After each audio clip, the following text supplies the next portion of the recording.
참 주신 하나님 감사합니다. 오늘 이렇게 사도행전 신학 복음의 증거에 대해서 귀한 시간 주님께서 아버지 하나님 이 시간을 주장하시고 인도하시고 복음의 핵심을 우리가 경험하게 하시고 우리 이것을 통해서 목회 현장에 큰 유익이 될 수 있도록 인도해 주옵소서. 존귀하신 예수 그리스도의 이름으로 기도합니다. 아멘. 우리는 이제 저번 시간에 이어서 이제 우리 하겠습니다. 항상 제가 할 수 있는 그 교재는 뭐다? 복음의 증거. 그래서 사도행전 신학이 되겠습니다. 복음의 증거고 사도행전 신학인데 여기에는 무려 하워드 마샬, 세계적인 신학자인데요. 하워드 마샬 외에 25명의 세계적인 신학 석학들이 특히 사도행전에 관련해가지고 논문 쓴 걸 다 이렇게 모아놓은 거예요. 그래서 이게 총 몇 편이다? 25편. 어마무시합니다. 25편에 대해서 그것을 하고 있는데 지금 이제 2과 하나님의 계획에 대해서 하나님의 계획에 대해서 이제 우리가 하는데 하나님의 그 계획에 대해서는 우리가 이제 저번 주에 제가 얘기한 것처럼 일단 저전이 큰 부분에 대해서 4가지 성령의 역사하심, 그렇죠? 성령의 역사하심과 하나님의 사자들의 개입과 기적과 성경적 예언의 성취 등 이렇게 크게 4가지 부분이 있는데 그래서 오늘은 이제 구체적으로 사도행전에 나타난 하나님의 계획, 그것이 성령의 역사심, 하나님의 사자들 개입, 기적, 성경적 예언을 실질적으로 거기에 관련된 것을 우리가 살펴보면서 우리에게 내용을 하겠습니다. 사도행전에는 하나님의 계획 부분에 대했을 때 일단 서문을 우리가 살펴봅시다. 서문은 전체적인 범위는 사도행전 1장 1절에서 26절 부분에 대해서 사도행전 1장 1절에서 26절까지 여기에 대해서 이제 서문에 대해서 하나님의 계획이 어떻게 나타나고 있는가, 어떻게 나타나고 우리에게 쓰였습니다. 우리가 특별히 이렇게 사도행전을 보게 되면 누가복음의 결론 부분이 반복적으로 언급되는 게 있죠. 그렇죠. 우리가 사도행전 1장 1절에 보면 뭐라고 나와 있습니까? 데오빌로요, 내가 먼저 쓴 글에 무릇 예수의 행하시며 가르치기를 시작하신 부터 그의 택하신 사도들에게 성령이 명하시고 승천하실 날까지 이를 기록하였느니라. 그렇죠. 1장 1절에서 2절까지 부분은 결국 뭘 얘기하는 거예요? 누가복음이죠. 누가복음에 대한 결론 부분을 갖다 이제 언급을 하고 있습니다. 누가복음 그리스. 그것이 사도행전 1장 1절에서 2절 부분이죠. 1장 2절 부분에 대해서 예수님의 행하시고 가르치시고 그 다음에 사도들에게 성령으로 명하시고 승천하신, 그래서 여기에 된 것은 그리스도의 행하심 그리고 가르치심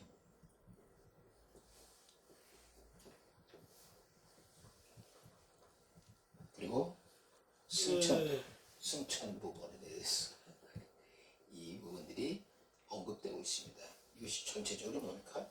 사도행전에 나타난 하나님의 계획 부분에 대해서 서론 부분에 대해서 언급을 하고 있습니다. 서론 부분에 대해서. 그러면서 동시에 성령의 역할에 대해서 이야기하고 있습니다. 성령의 역할. 그리고 대표적인 게 뭐죠? 사도행전 1장 8절이죠. 누가 읽어보시죠? 사도행전 1장. 오직 성령이 너에게 임하시면 너희가 권능을 받고 예루살렘 온 유대와 사마리아 땅 끝까지 이르러 내 증인이 되리라 하니라. 아멘. 그래서 누가복음에 대한 첫 번째 그 하나님의 구원 계획에서는 누가복음을 갖다가 다시 결론 부분을 갖다 언급한 것과 성령의 역할 부분에 대해서 얘기하고 있죠. 그러면서 뭐가 됩니까? 성경에 대한 예언 성취.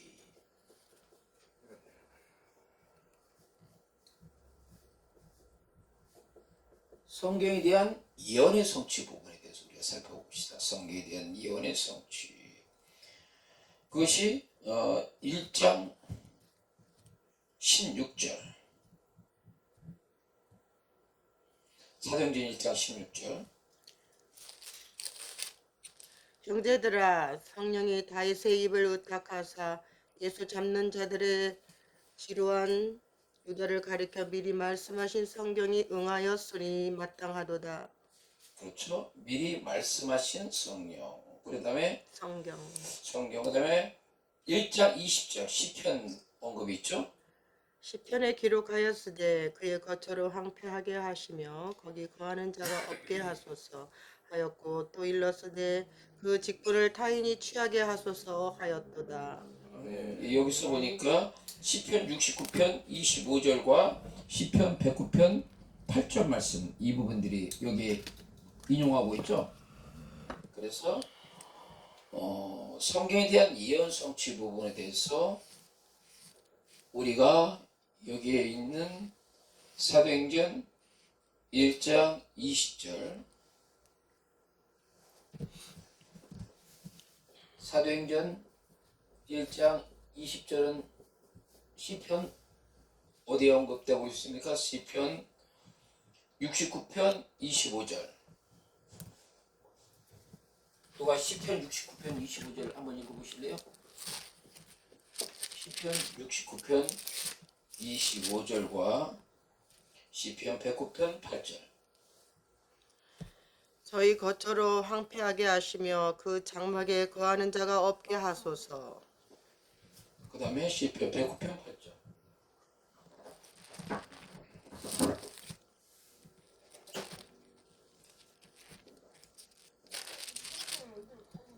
그 시편. 연수를 단촉해 하시며 그 직분을 타인이 취하게 하시며. 자, 여기서 보니까 우리가 1장 20절에 보니까 그 시편 69편 25절에 뭡니까? 그의 거처로 황폐하게 하시며 거기 거하는 자가 없게 하소서 이렇게 나와 있고 시편 69편 25절. 그 다음에 시편 109편 8절에는 뭡니까? 그 직분을 타인이 취하게 하소서라는 부분이 나와 있죠. 그래서 성경에 대한 예언 성취 부분에 대해서 이렇게 나오고 있습니다. 성경에 대한 예언의 성취. 그래서 우리가 이제 하나님의 구원 계획 이것을 반드시 써야 돼요. 성령, 역사, 하나님의 사자들, 기적, 예언 성취 이 네 가지 부분은 항상 우리가 알고 있어야 돼요. 그렇죠? 네 가지.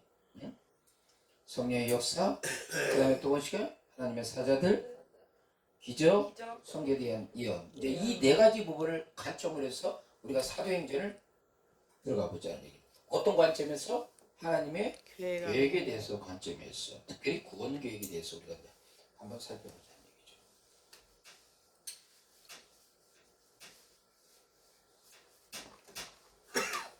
그랬을 때 우리가 이것은 누가복음에 대한 결론과 그리스도의 행하심 가르치심, 그다음에 성령의 역할, 성령에 대한 예언 성취 이 부분도 있고 또 한 가지 이제 더 이제 이야기하자고자 뭐지? 아주 이제 특히 여기 그래서 사도행전에서 중요한 부분이에요. 오순절날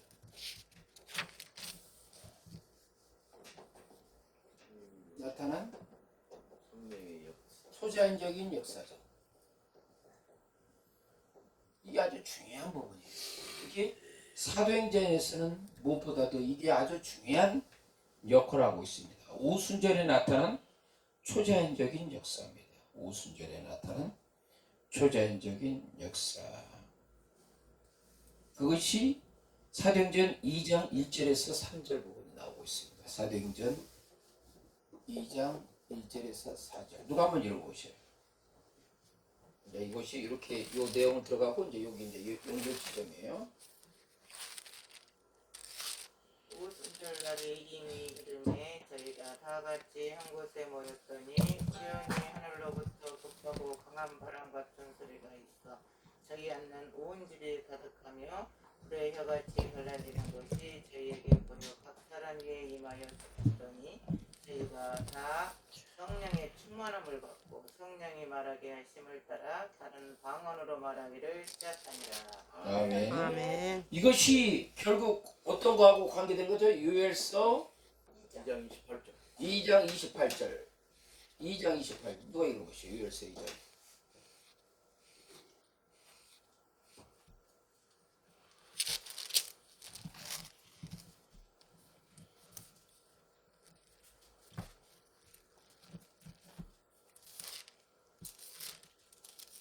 이 장 28절이 예. 그 후에 내가 내 신을 만민에게 부어주리니 너희 자녀들이 장래일을 말할 것이며 너희 늙은이는 꿈을 꾸며 너희 젊은이는 이상을 볼 것이며 아멘. 그렇죠? 아멘. 내가 내 신을 만민에게 만민에게 부어준다. 자녀들은 장래일을 일을 말할 말하고 것이고 그 다음에 늙은이는 이해하려고 꿈을 꾸고 사람들은 꿈을 꾼다. 늙은이는 꿈을 꾸리라. 꿈을 꾼다. 젊은이는 뭘 한다? 이상을 볼 그 것이다. 이상을 보고 그 다음에 29절은 뭐가 나와 있습니까?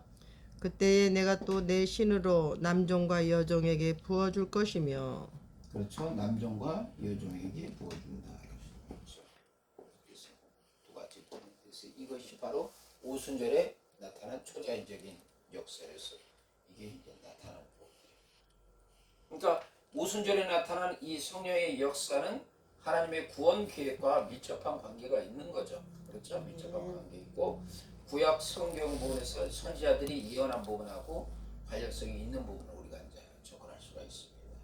그래서 성경 상당히 중요한 부분을 써서 항상 강조되는 것이 그리스도의 행하심, 성령의 역할, 성령의 예언, 그 다음에 초자연적인 역사하심 이 부분을 우리가 살펴보고 있고 그리고 또한 사도 베드로의 이 설교를 통해서 중요한 부분에 대해서 근데 베드로 위에서 바로 하나님의 구원에 대해서는 하나님께서 인간의 자리에 개입하신 부분들이 나타납니다.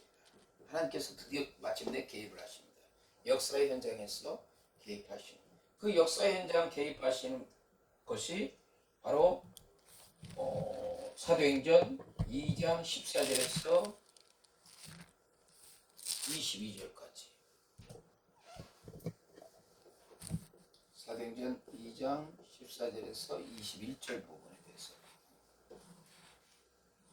이렇게 구분하는 것은 뭐냐면 여러분들이 그 사도행전 부분을 봤을 때 그동안 그냥 말씀으로서 그냥 단순히 성교의 관점에서 사도행전을 봤다면 이제는 사도행전 신약에 있어서 하나님의 구원 계획의 입장에서 새로운 시각을 가지고 바로 사도행전을 살펴보자는 얘기죠. 그런데 하나님의 구원 계획에 있어서 여러 가지 요소가 있는데 그 요소는 뭡니까? 바로 예수 그리스도의 행하신 것, 가르치신 것, 승천하신 것, 부활과의 승천하심, 십자가의 사건과 승천하심이 반드시 있는 거고, 그러니까 하나님의 그 구원 계획에서는 예수님의 십자가와 부활은 반드시 있습니다. 그렇죠? 그리고 뭐가 있습니까? 성령의 역사하심과 하나님의 사자들에 대한 하나님께서 직접 인간의 현장에서 개입하신 부분들이 나타나 있고 성경에 대한 예언 성취 부분들이 있는 겁니다. 자, 그렇다면 2장 14절에서 21절 이것은 뭡니까? 베드로의 설교죠. 그 베드로의 설교에서 아까 내가 얘기했던 그 부분이 나오고 있죠. 2장 16절에 보니까 선지자 요엘에 말씀하신 것이니 뭡니까? 말세에 내가 내 영을 부어준다. 모든 육체에서 너희 자녀들은 예언할 것이고 젊은이는 환상을 보고 늙은이는 꿈을 꾸리라. 그 다음 29절은 뭡니까? 내가 내 영을 남종과 여종에게 부어주니 저희가 뭡니까? 예언할 것이다 라는 부분하고 그 다음에 19절에서 내가 하늘에서의 기사와 징조를 베푸니 피와 불과 열기에서 주의 크고 영원한 마지막 그 주의 크고 영화로운 날 그러면서 누구든지 주의를 부른 자는 뭐갑니까? 구원을 얻으리라. 그러니까 결국 그 베드로의 설교에서 핵심은 뭡니까? 구원이죠. 근데 구원은 누구의 이름을 부를 때? 주의 이름을 부르는 자가 바로 구원을 받는다. 이게 바로 가장 핵심 부분들이에요. 주의 이름을 부르는 부분에 대해서. 성령의 역사심과 이언하는 모든 부분들은 결국 우리에게 뭐야? 하나님의 구원에 대한 부분을 이야기하고 있는 거죠. 그러면서 여기에 주의 이름을 부르는 자. 이 부분이 이 베드로의 설교를 통해서 우리가 알 수가 있는 거죠. 근데 이러한 그 패턴이 계속 베드로나 스데반의 집사의 설교나 사도 바울의 설교에 이런 같은 패턴이 계속 반복되고 있다는 것을 아셔야 돼요. 그러니까 그분은 그냥 단순히 그냥 이런 부분을 보는 게 아니라 어떤 관점에서 이분을 접근하는 부분에 대해서 우리가 새로운 시각을 가질 수가 있는 거죠.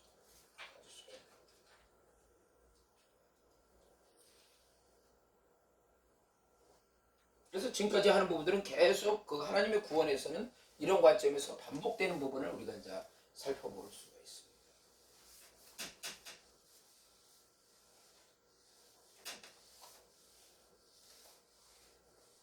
자, 그러면 사도행전에서는 베드로의 설교, 스데반 집사, 그 다음에 사도 바울에 대한 이 설교 이 부분인데 일단은 전체적인 큰 맥락에서 사도적 설교 부분에 대해서 우리가 한번 전체적으로 살펴봅시다.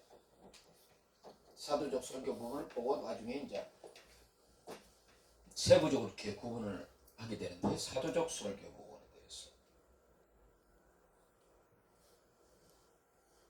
사도적 설교에서 각 주제가 있습니다. 각 주제. 그 설교에 대한 각 주제가 있겠고요.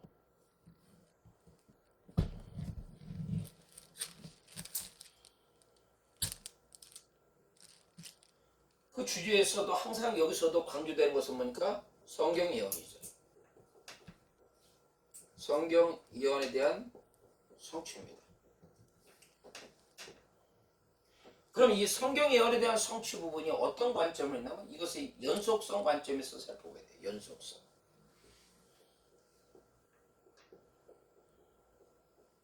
어떤 연속성입니까? 구약과 신약에 대한 연속성이에요. 단절된 게 아니란 얘기죠. 단절된 것이 아니란 얘기입니다. 구약과 신약에 대한 연속성입니다. 연속성. 그래서 연속성을 하다 보니까 반드시 뭐가 됩니까?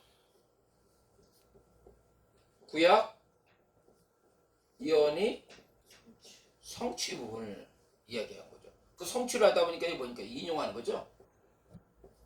인용하면서 구약 예언의 그 성취 부분을 언급하고 있습니다. 구약 예언에서. 거기서 대표적인 것은 뭐니까 조금 전에 얘기했듯이 베드로 설교. 베드로 설교에서 아까도 얘기했죠. 사도행전 2장 14절에서 21절. 21절에도 베드로 설교에서 결국 뭡니까? 요엘 선지자의 예언의 성취죠. 똑같잖아요. 그대로 인용하잖아요. 요엘 선지자. 자녀들은 예언할 것이고 젊은이들은 환상을 보고 노인들은 꿈을 꾸리라. 내가 내 신을 말세 남종과 여종에게 부어주리라는 부분에 대해서 하나님의 행위에 대한 예언 성취는 뭡니까? 하나님의 행위에 대한 예언이죠. 특히 하나님의 행위에 들어가면 뭐니까 구원행위죠. 구원행위. 행위에 대한 예언의 성취입니다. 구원행위에 대한 예언의 성취.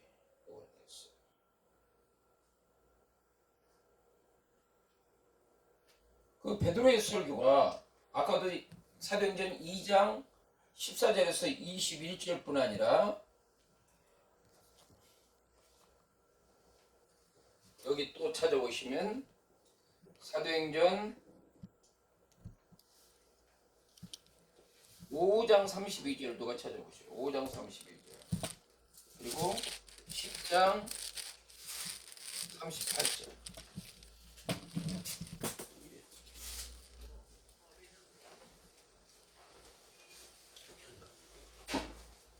자, 사도행전 5장 32절 10장 38절 우리는 이 일의 증인이요 하나님의 자기를 순종하는 사람들에게 주신 성령도 그러하니라 하더라. 그렇죠? 성령도 그러합니다. 이제 거기에 대해서 뭘 이야기하고 있습니다. 이 베드로의 예언을 했을 때 구약 예언의 성취하고 또 하나 그 여기서 강조되는 것이 아까 항상 네 가지 중에서 구약 예언과 그 다음에 또 뭐가 있죠? 성령이죠, 성령. 성령. 그래서 이 부분은 어떻게 보면 다시 이쪽으로 나눠야 되겠죠. 사도행전 5장 32절 이쪽 부분에서 나눠야 되겠죠. 그다음 10장 38절 한번 읽어보시죠. 사도행전 10장 38절. 하나님이 나팔 예수 성령과 성령을 기름하셨음에 그가 두루 다니시며 선한 일을 행하시고 마귀에게 눌린 모든 사람을 고치셨으니 이는 하나님이 함께하셨습니다. 자 여기서 보니까 뭡니까? 구약에 대한 예언 성취, 그 다음에 뭡니까? 성령에 대해서 이렇게 언급하고 있죠. 아까 얘기했을 때 네 가지가 있었죠. 네 가지가 뭡니까? 하나님의 그 구원 계획이 있을 때 성령에 대한 역사, 그렇죠? 예언 성취, 그 다음에 기적, 하나님의 사자, 그렇죠? 이제 우리가 이 네 가지를 이렇게 염두에 두자는 얘기죠. 했을 때 우리가 첫 번째는 뭐니까 구약에 예언되는 성취를 봤죠. 그 다음에 사도행전 5장 32절하고 사도행전 10장 38절에는 뭐가 나옵니까? 성령에 대해서 언급하고 있죠. 성령에 대해서 언급하고 있습니다. 우리가 이제 이런 맥락에서 우리가 구분하는 그냥 그런 거 없이 구분 없이 이제 봤는데 지금부터는 하나님의 구원 계획에서 성령과 예언 성취와 기적과 하나님의 사자라는 이 네 가지의 이 구분을 통해서 우리가 하나하나 베드로 설교, 스데반 설교, 그다음에 사도 바울의 설교를 구분해 보자는 얘기죠. 그럼 그게 우리가 정리가 됩니까 안 됩니까? 된다는 얘기입니다. 정리가 된다는 얘기예요. 7장 사도행전 7장 51절 스데반 부분에 대해서 나옵니다. 7장 51절 목이 굳고 마음과 귀에 할례를 받지 못한 사람들아 너희가 항상 성령을 거스려 너희 조상과 같이 너희도 하는도다. 아멘. 여기서는 이제 베드로의 그 설교에서 성령을 언급했는데 사도행전 지금 7장 몇 절이죠? 51절. 7장 51절에는 누구의 설교? 스데반 설교가 나오고 있죠? 자, 스데반 설교와 베드로 설교에서 뭘 언급하고 있습니까? 성령을 언급하고 있다는 거예요. 구분이 되는 거죠. 맨 처음에는 구약 예언의 성취, 그 다음에 성령에 대해서 이렇게 나와 있죠.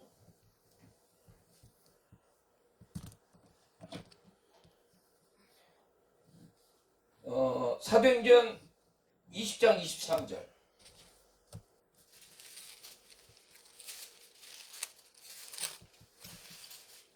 사도행전 20장 23절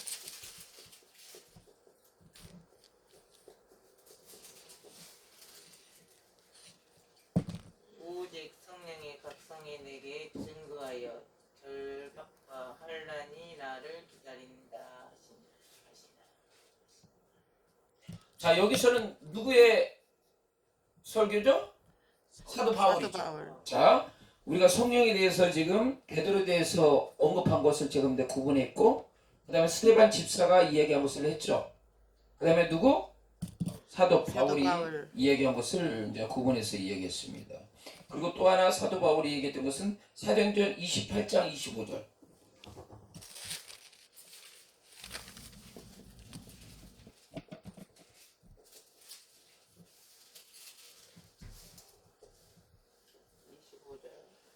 서로 맞지 아니하여 흩어질 때에 바울이 한 말로 일러가로되 성령이 선지자 이사야로 너희의 조상들에게 말씀하신 것이 옳도다. 그렇죠. 여기서도 보니까 성령께서 하는 걸 통해서 역사하신 게 바로 사도 바울의 그 설교를 통해서 28장 25절 부분에 대해서 이렇게 나오고 있죠.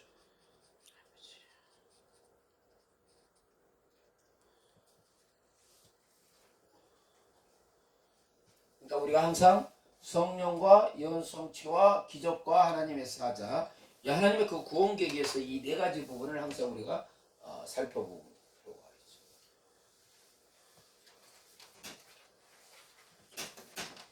자, 그러면서 또 하나 부분이 뭡니까?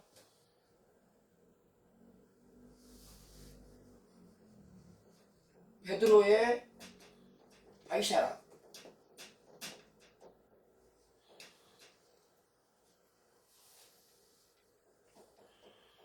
설교에 대해서 우리가 살펴봅시다. 게드레스의 가이사랴 설교. 그것이 사도행전 10장 38절입니다. 아까 얘기했던 이 베드로 설교 부분에 대해서 우리가 이야기했죠. 그것이 이제 가이사랴 설교. 이게 중복된 부분이 있는데 다시 한번 별도로 구분해 가지고 이야기하는 부분입니다.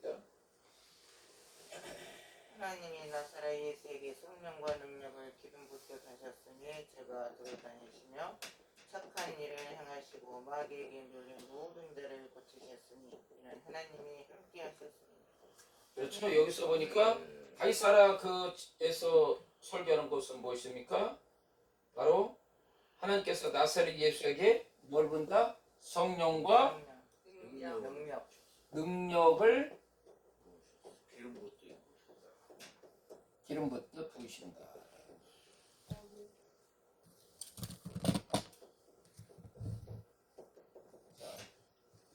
하나님께서 나사렛 예수에게 성령과 능력을 기름 붓듯 부으신 부분에 대해서.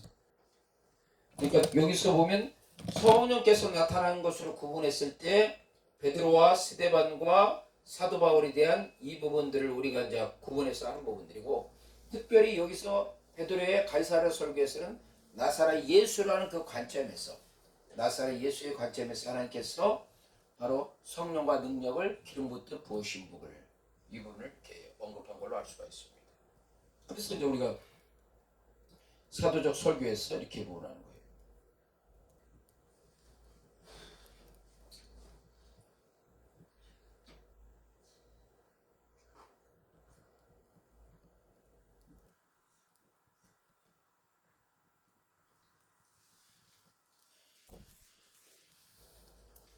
그래서 우리가 이제 성경 예언의 성취 부분에 대해서 우리가 잠깐 이제 언급했는데, 다시 한번 우리가 이제 예언 성취 부분에 대해서 이제 살펴보는 것 같아요.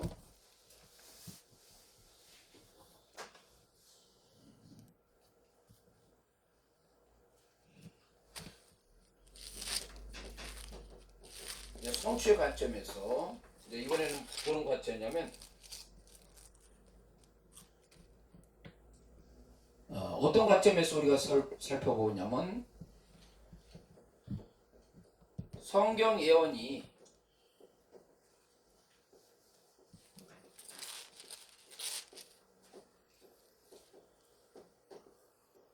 그리스도의 삶을 통하여서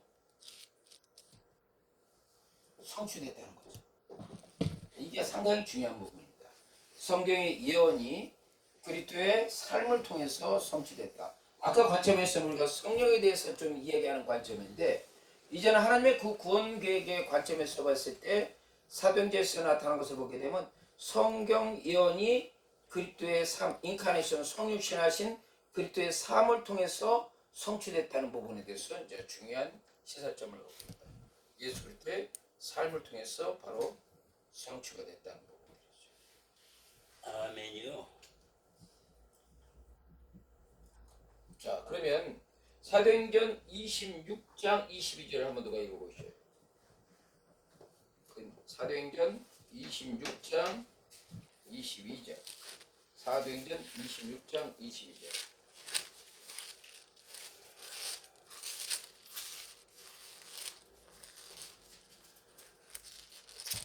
하나님의 도우심을 받아 내가 오늘까지 있어서 독본하던 사람 앞에서 증언하는 것은 선지자들과 모세가 반드시 되리라고 말한 것밖에 없으니. 아멘. 아멘.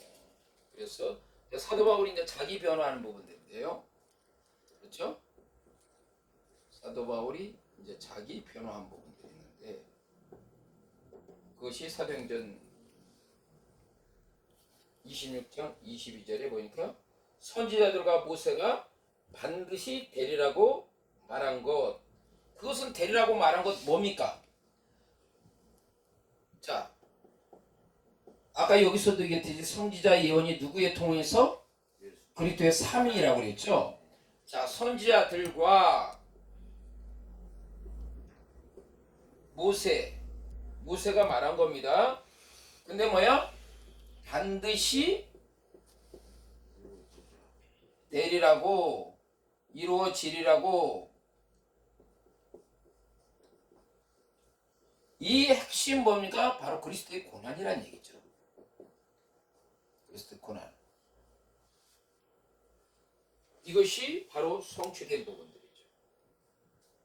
또한 그리스도에 관한 사건들, 그리스도에 관한 사건들은 뭡니까? 그리스도의 삶과 그 다음에 죽으심,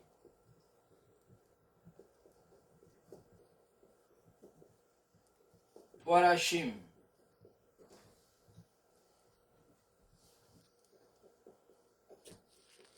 승천의 사건들이랍니다. 그리스도에 관한 사건들. 왜 이게 있습니까? 우리의 구원에 있어서는 이게 반드시 수반돼야 됩니까? 안 수반돼야 됩니까? 수반이 돼야 돼요. 이게 어떠한 부분에 있어 복음의 핵심인 거예요. 그렇죠? 사실 어떤 성령의 나타나심, 그리고 성경의 예언들, 기적, 하나님의 사자들은 결국 뭐예요? 이것을 갖다가 통해서 하나님의 구원 계획을 나타내고자 하는 부분들이죠. 그렇죠? 그것은 뭡니까? 그리스도의 삶은 뭡니까? 인카네이션, 성육신하는 부분이죠. 아멘? 그리스도의 인카네이션, 성육신하는 부분이라는 얘기입니다. 인카네이션. 그리고 그분의 죽으심과 그분의 부활하심, 그분의 승천하심. 자, 예수님께서 3년 반의 공생애를 다 마치시고 마지막 때 제자들에게 뭐랍니까? 내가 떠나면 누구를 보내준다? 보혜사 성령님을 보내준다. 이게 중요한 부분이에요. 예수님의 떠나심과 보혜사의 보내신 부분들은 이 하나님의 구속사 부분에서 상당한 밀접한 관계를 맺는 부분들이에요. 뗄래야 뗄 수 없는 부분들이에요. 그러나 무엇보다도 가장 중요한 것은 이거예요. 그리스도에 관한 사건들이에요. 이게 핵심이라고 보면 돼요. 그래서 베드로의 설교나 스데반 설교나 사도 바울의 설교에서는 반드시 들어가는 게 바로 이 사건이에요. 특히 이 사건 중에서 가장 핵심이 뭐니까 죽으심과 부활하심, 이 부분들이 핵심이에요. 이게 핵심이에요. 그래서 이걸 통해서 누구든지 주의 이름을 부르는 자는 구원받는다고 이렇게 언급된 거예요. 그래서 이제는 우리가 사도행전을 단순히 그동안에는 신학자들이 성교 관점에서 우리가 살펴봤는데, 이것을 우리가 새로운 시각으로 하나님의 구원 관점에서, 구원의 계획 관점에서 우리가 접근해보자는 얘기죠.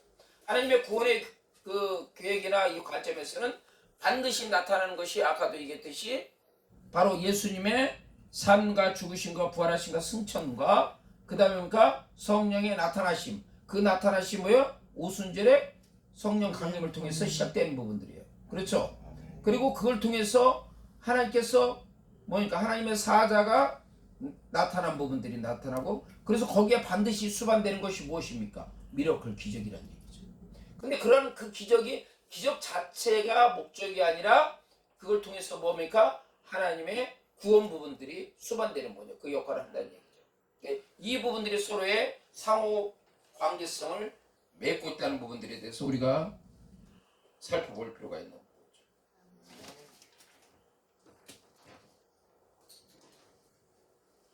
자, 이제는 이제 바울 설교에 대해서 살펴봅시다. 바울 설교에 대해서.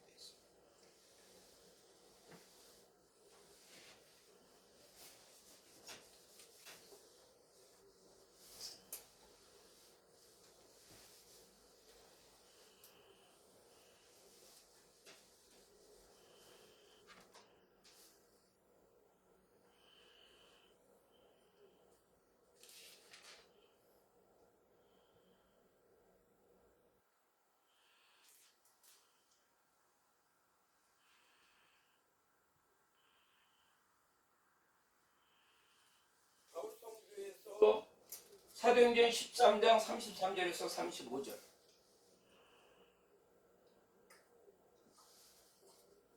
사도행전 13장 33절에서 35절 부분을 한번 보여주십시오.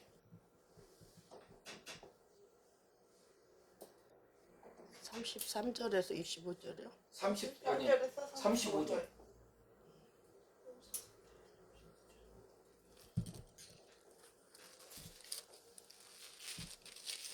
곧 하나님의 예수를 일으키사 우리 자녀들에게 이 약속을 이루게 하셨다 하니라. 시편 둘째 편에 기록한 바와 같이 너는 내 아들이라 오늘 너를 낳았다 하셨고 또 하나님께서 죽은 자 가운데서 저를 일으키사 다시 썩음을 당하지 않게 하실 것을 가르쳐 가라사대 내가 다윗의 거룩하고 믿고쓴 자를 너희에게 주리라 하셨으니 그러므로 또 다른 편에 일렀으되 주의 거룩한 자로 썩임을 당하지 않게 하시리라 하셨느니라. 그렇죠. 여기서 보니까 썩임을 당치 않는 것. 그렇죠. 무엇을 통해서 썩임을 당치 않는 겁니까? 부활하심이죠. 부활하신 부분에 대해서 이 부분에서 얘기한 것이죠. 사도행전 13장 33절에서 35절 읽었습니까? 네. 17장 2절 3절. 사도행전 17장 2절 3절 읽어보시죠.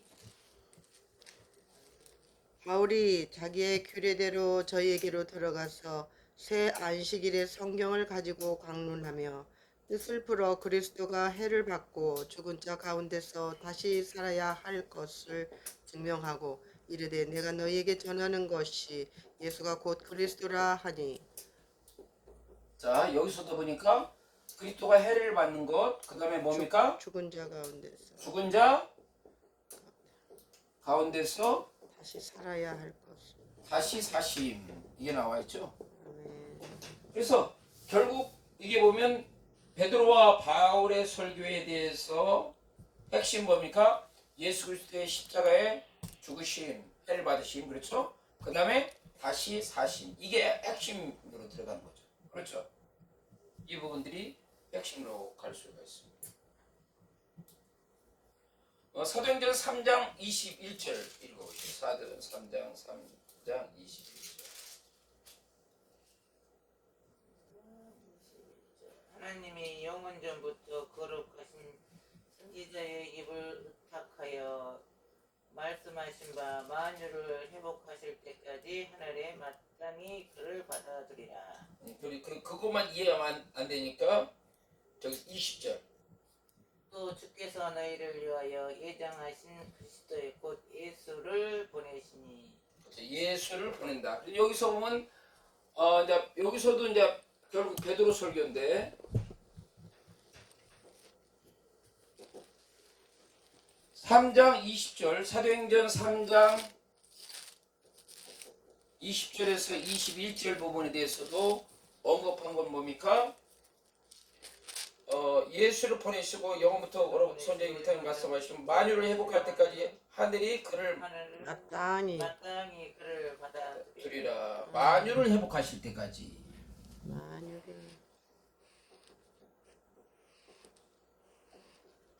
만유 회복할 때까지 하늘이 받아준다고 그랬죠. 이걸 다른 데서는 내 원수가 내 발등상이기까지 라고 또 이렇게 다른 데서 성경구절이 얘기했죠. 내 원수가 내 발등상이기까지.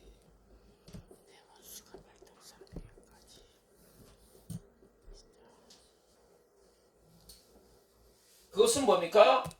만유가 회복될 때까지 내 원수가 내 발등상 아래에 있을 때까지라고 최종적인 정복이 있을 때 뭐예요?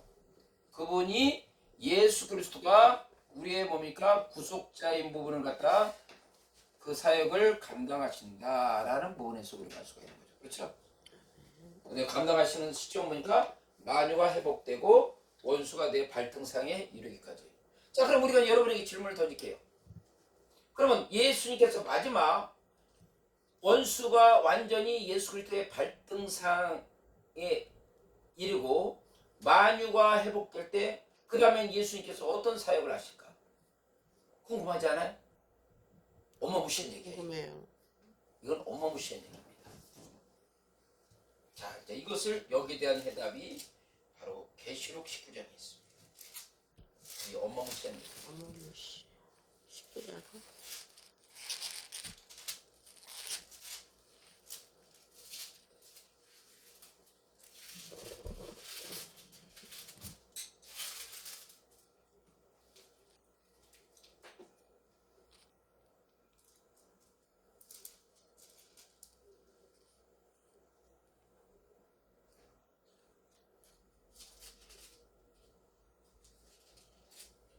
어, 19장 16절.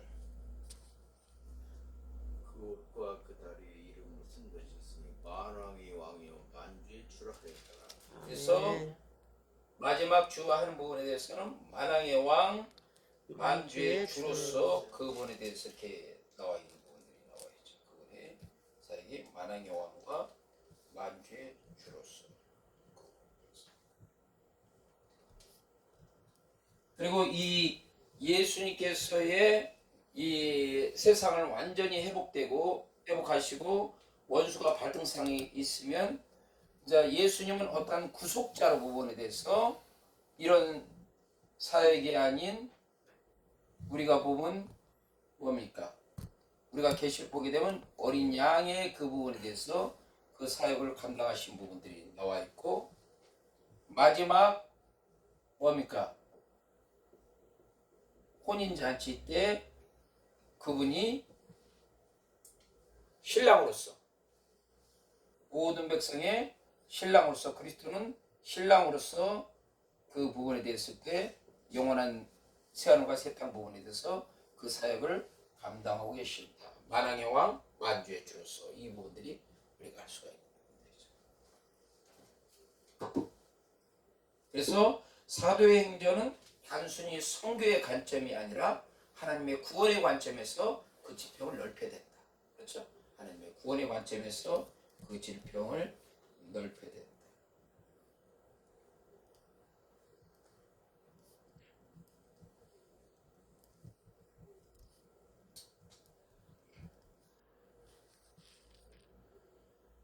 (3장 26절) 사도행전 3장 26절.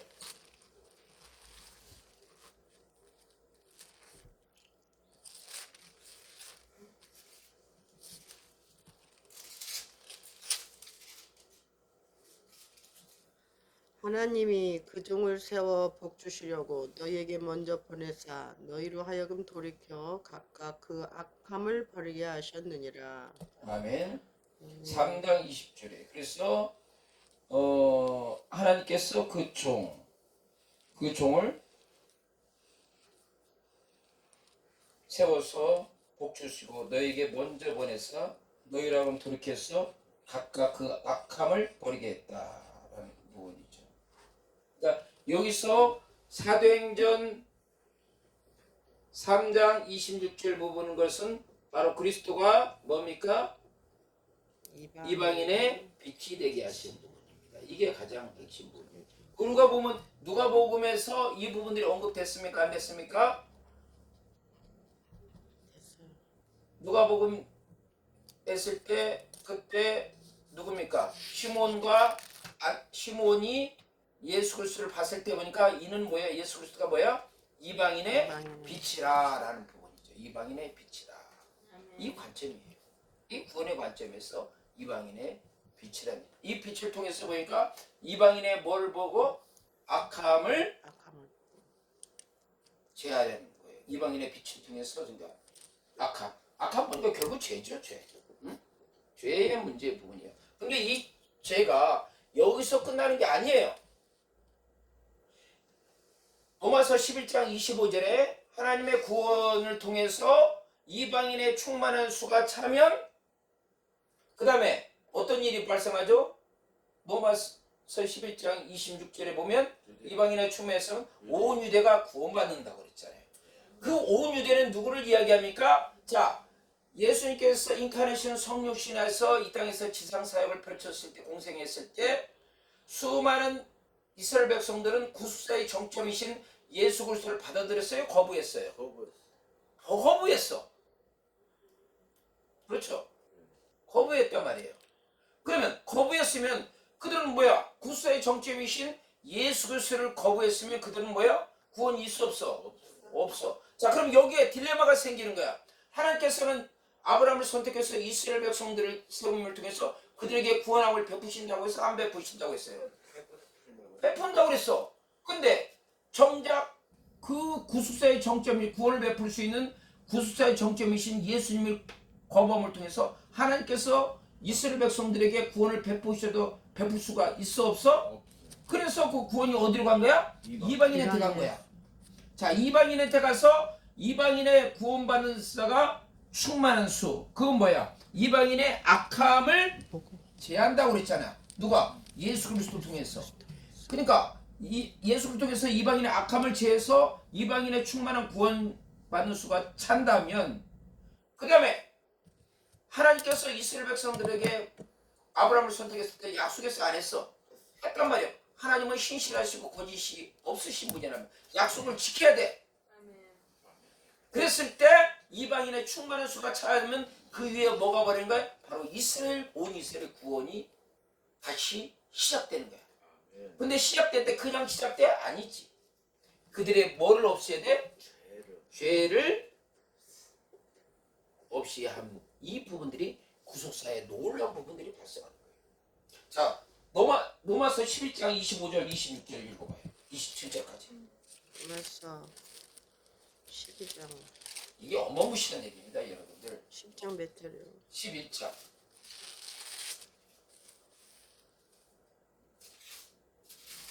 11장 몇 절? 25절. 형제들아 너희가 스스로 지혜 있다 함을 면키 위하여 이 비밀을 너희가 모르기를 내가 원치 아니하노니 이 비밀은 이방인의 충만한 수가 들어오기까지. 이방인의 무슨 수? 충만한 수. 근데 이방인의 충만한 수는 무엇 때문에? 예수님께서 이방인의 빛이 돼서 죄의 문제를 해결했기 때문에 가능한 거예요? 그게 가능한 거야. 그렇죠? 자, 그 다음에 25절 했으니까 26절이요. 그리하여 온 이스라엘이 구원을 얻으리라. 그래서 뭐가 되는 거야? 온 이스라엘이 구원받는 거야. 자, 이 온 이스라엘은 어떤 인생들이야? 이들은 그 이전에 예수님께서 성육신 하셨을 때 공생의 사역 때 그리고 예수님의 십자가의 죽으심과 부활하심 그걸 통해서 예수님은 구속사의 정점이 됐어 안 됐어요? 됐어요. 됐어. 근데 이 예수를 이스라엘이 영접했어 안 했어? 거부했단 말이에요. 거부했어. 그렇죠? 거부한 거야. 하나님께서는 이스라엘 백성들을 구원한다고 했는데 그래서 이스라엘 백성을 구원하기 위해서 구속사의 정점이신 예수님을 인카네이션 보내셨는데 이스라엘 백성들은 거부했어 안 했어? 거부했어. 이 거부함을 통해서 구원이 어디로 간 거야? 이방인한테 간 거야. 자, 이것이 뭘로 나오는 거야? 로마서 11장에 참 감람나무의 가지 일부가 뜯기고 거기에 돌감람나무의 가지가 거기에 뭐가 됐어? 접붙임을 받은 거야. 이 접붙임. 우리는 잘난 인생이 아니라 무슨 인생이야? 접붙임. 주제 파악해야 돼 안 해야 돼? 근데 현대 그 찬들이 뭐야? 주제 파악을 하고 있어 못 하고 있어 인간들이. 그러니까 지금 문제가 있는 거야. 어?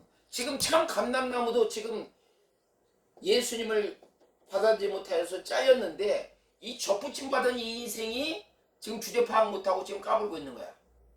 하여튼 그럼에도 불구하고 이방인의 충만한 수는 채워진다는 얘기죠. 그렇죠? 자, 이거 이렇게 되면 하나님께서는 분명히 이스라엘 백성들을 구원한다고 안 했어. 했단 말이야.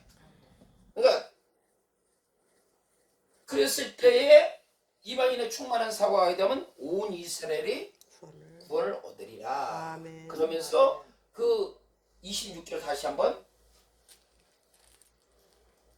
그리하여 온 이스라엘이 구원을 얻으리라. 기록된 바 구원자가 시온에서 오사 야곱에게서 경건치 않는 것을 돌이키게 경건치 않은 것을 돌이키겠고 내가 너희 죄를 없이 할 죄를 때에 없이 하겠고 저희에게 이루어질 내 언약이 이것이니라. 커비넌트야. 커비넌트. 여기서 이 언약의 이 중요한 거. 이제 그 언약의 의미를 알았어 몰랐어? 하나님께서 아브라함을 선택했을 때 너 자손들에서 구원하신다고 그래서 안 하신다고 그랬어. 했어요. 창세기 15장 6절에 아브라함이 하나님을 믿음에 그것을 뭐로 여기시다? 의로 의로 여기셨고 여기사. 그 의를 통해서 구원을 하신다고 그랬어요. 믿음을 통해서. 아멘. 그런데 구수의 정점이신 예수 그리스도의 그 거부함을 통해서 그들은 어때? 거부됐고 예수님을 거부되니까 그들도 거부된 거야. 구원 스타일에서. 그래서 그것이 예수님께서 이방인의 빛이 돼가지고 어떻습니까? 이방인의 죄를 없앰을 통해서 뭐야? 구원함을 베푸셨다는 얘기야. 구원함을. 이게 사도행전의 핵심인 거야. 구원함을 베푸신 부분이요. 그러다가 이방인의 충만한 수가 차면 그 다음에 마지막 뭐가 되는 거야?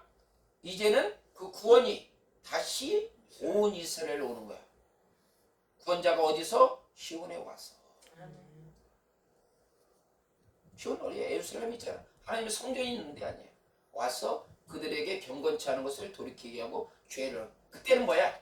그때는 이 고집세고 목이 고든 인생들은 뭐야? 좋은 말 할 때 안 들으면 어떻게 꺾어버려야 돼. 꺾어버려. 이때는 강권적인 사랑, 강권적인 은혜로 회복시킨 거야. 아멘? 얼마나 하나님의 사랑이 양냐? 응? 그냥 그대로 그냥 살려주고 싶어가지고 약속을 지키는 신실하신 하나님이니까 인간들 그냥 하는 그냥 강권적으로 꺾어가지고 그냥 주juk 보고 돌아오게 하자. 이때는 무슨 사랑? 강권적인 사랑이에요. 아멘? 그 무엇 때문에? 하나님의 커비넌트 언약을 신실하신 하나님께서 언약을 지키는 부분이 됐어요. 이 부분들이. 자, 지금 오늘 어마무시한 얘기가 있는데 갈수록 아주 이제 여러분들이 놀라워라. 아멘? 아멘. 잠조신 하나님 감사합니다. 더욱더 이 구속사에서 하나님의 구원 계획에 대해서 알았는데 우리 더 깊이 하나님을 깨닫고 우리가 경험할 수 있도록 인도하여 주시옵소서. 지금 계신 예수 그리스도의 이름으로 기도합니다.